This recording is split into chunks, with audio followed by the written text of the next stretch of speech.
こんにちは、アトリエネトラポートです。このチャンネルではお家で簡単にレザークラフトを楽しめる動画をアップしています。初めての方も分かりやすいと思います。今回は以前作ったこちらの OD 缶カバーやそれからクリスマスツリー、こちらで使われていたベースボールステッチについて詳しく説明していきます。いろいろなステッチがあるんですが、こちらが基本的なベースボールステッチ、それからこちらがクロスステッチになります。ベースボールステッチも縫い方が逆になったり、クロスステッチも間が空いたり、ダブルクロスステッチというものも存在します。こういった革と革をつなぐように縫っていくステッチですが、バッグにポイントとして入れてもとても可愛くなります。こちらは以前作ったクリスマスツリーに子供がデコレーションしてくれました。いろんなところで活用できますので、こちらをぜひ一緒に覚えていきましょう。今回はいつも使っているこの白ボンドに革でカバーをつけていきます。くるみたいものにぴったりかちょっと小さいぐらい、少し足りてない気もしますが、皮が伸びますのでこの状態で大丈夫です。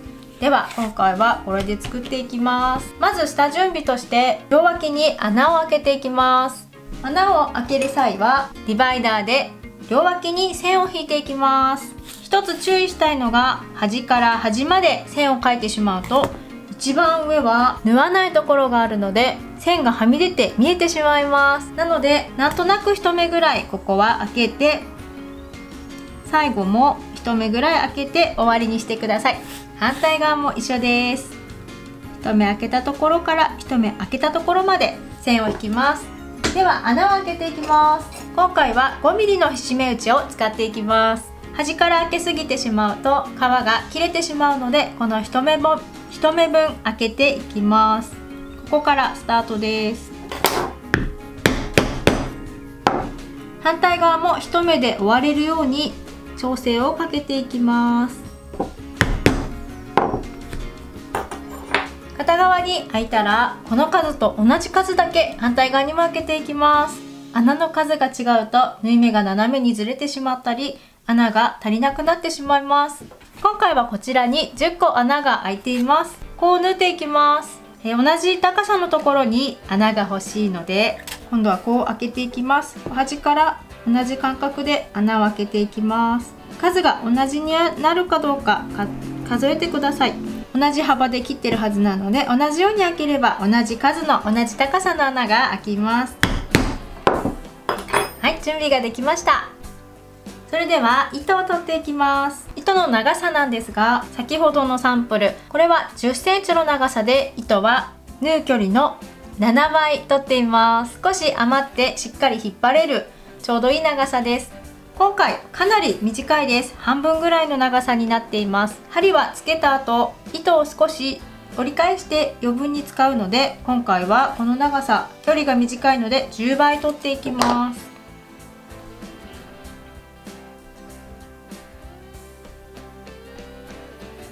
ローを引きます。こちらのステッチは通常の縫い方と違って、一度ここで切れてしまったら次々にほつれてきてしまいます。しっかりローを引いてください。それでは穴が開いて刻印を入れてみました。これから縫っていきます。使い終わってもまた新しいものと取り替えられるように、ぎゅうぎゅうではなく、取り外しのできるぐらいの緩さで作っていきます。では1目目です。1目目は裏側から左右それぞれ刺していきます。そして糸の長さを揃えていきます。お互いの針をそれぞれの糸が出ている穴に渡し合っていきます。ここで少し引いてください。そうしたら次、こちら側から出ている糸を反対側の一つ下の段の裏から表に出してきます。今ここから出ている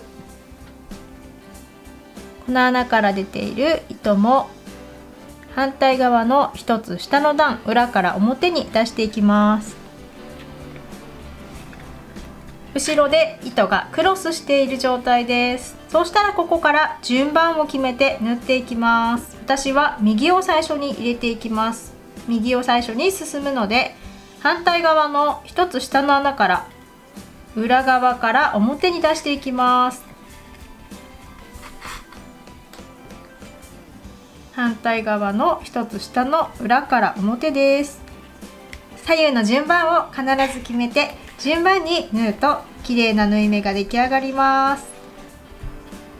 右からなのでどんどん右を先に縫っていきます。右左右左、順番を間違えないようにしてください。ちょっと縫いづらいので両方の針が入ってからギュッと締めてください。どっちを先に入れたか分かんなくなってしまうことがあるので、しっかり見ながら縫っていきましょう。あとは順番を守って最後の穴まで縫っていきます。これで最後の穴まで縫えました。しっかり引っ張ってコバとコマの隙間をなるべくなくしてください。そうしましたらここ一番最後の糸はそれぞれをこう渡し合って入れていきます。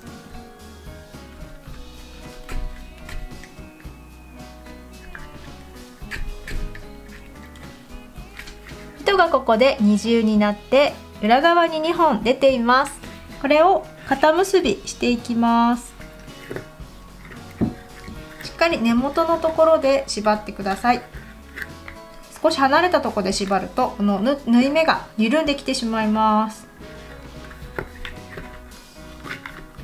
2回しっかり肩結びをしたらここで切ってしまいます。今回は麻糸を使っています。そしたらこの縫い目少し潰していきます。スリッカーのこの裏などがちょうどいいです。少し潰してやります。これで縫い終わりました。では早速取り付けてみます。